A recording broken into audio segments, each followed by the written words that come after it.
All around him, Daniel Shays saw poor farmers like himself, many of whom he had served with in the Revolutionary War, now being sent to rot in debtors' prisons.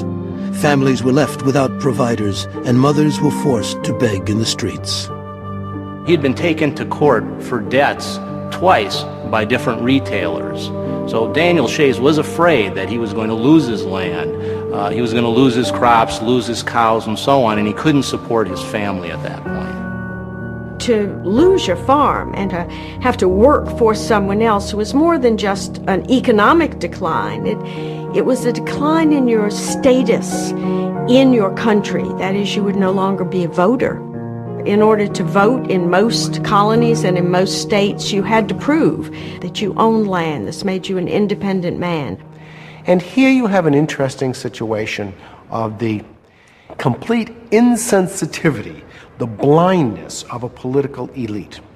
The political elite that governed Massachusetts were for the most part centered in eastern Massachusetts. They were oriented towards the sea, towards commerce, towards business. And indeed, there was a wide cultural, economic, and geographic gap between eastern Massachusetts and the western part of the colony.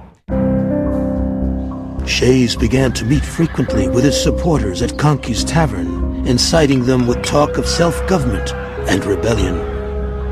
It had been a tradition for decades and decades, maybe centuries, to have demonstrations by the people when they felt that there was some economic inequity or some invasion of people's rights as citizens by people in power. Shays Rebellion, in a sense, comes out of that tradition.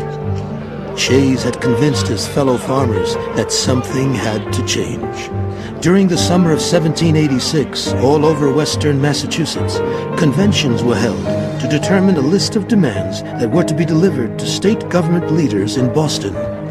Because Boston was both the center of industry and also the major port, the state government was largely composed of wealthy lawyers, merchants, and property owners. The Eastern establishment turned a deaf ear. There were protests. The rebellion that erupts in 1786 and 87 did not come as a great surprise. There had been lots of little bits of evidence and suggestions that the people in the West were unhappy. But the Eastern establishment ignored that, and they went ahead with their program of taxation. That is, taxation to raise the money, to pay the state debt, and to make the necessary contributions to national government.